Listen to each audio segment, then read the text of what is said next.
إذ قال الله يا عيسى إني متوفيك ورافعك إلي ومطهرك من الذين كفروا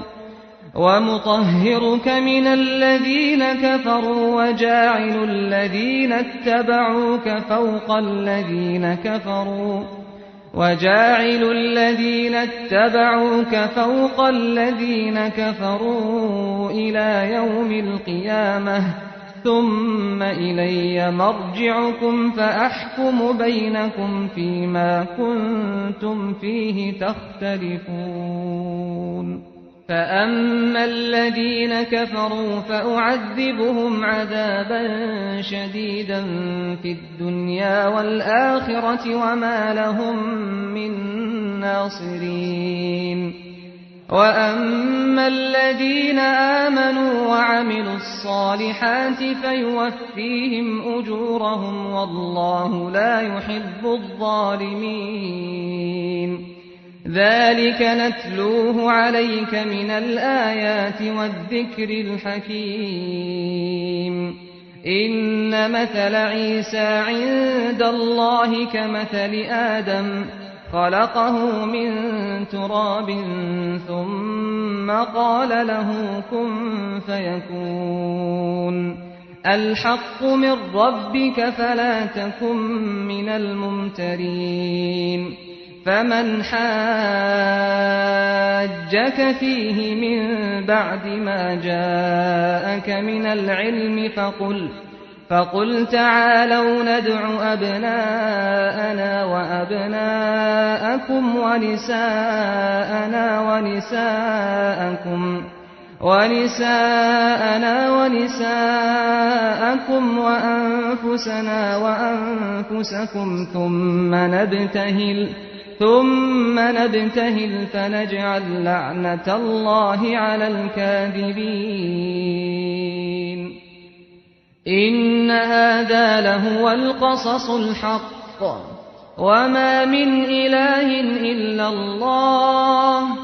وإن الله لهو العزيز الحكيم فإن تولوا فإن الله عليم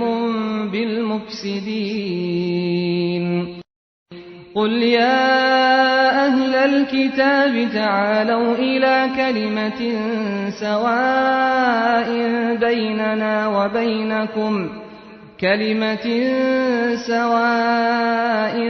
بيننا وبينكم ألا نعبد إلا الله ولا نشرك به شيئا ولا يتخذ بعضنا بعضا أربابا من دون الله فإن تولوا فقولوا اشهدوا بأننا مسلمون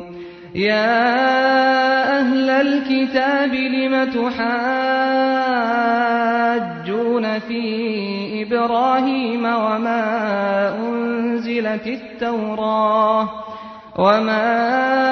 أنزلت التوراة والإنجيل إلا من بعده أفلا تعقلون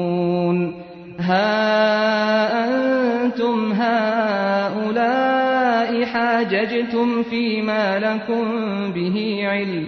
فلم تحاجون فيما ليس لكم به علم والله يعلم وأنتم لا تعلمون ما كان إبراهيم يهوديا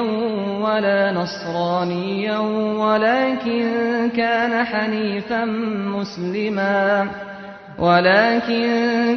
حنيفا مسلما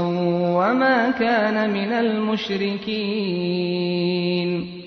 إن أولى الناس بإبراهيم للذين اتبعوه وهذا النبي والذين آمنوا والله ولي المؤمنين ودت طائفة من أهل الكتاب لو يضلونكم وما يضلون إلا أنفسهم وما يشعرون يا أهل الكتاب لم تكفرون بآيات الله وأنتم تشهدون يا أهل الكتاب لم تلبسون الحق بالباطل وتكتمون الحق وأنتم تعلمون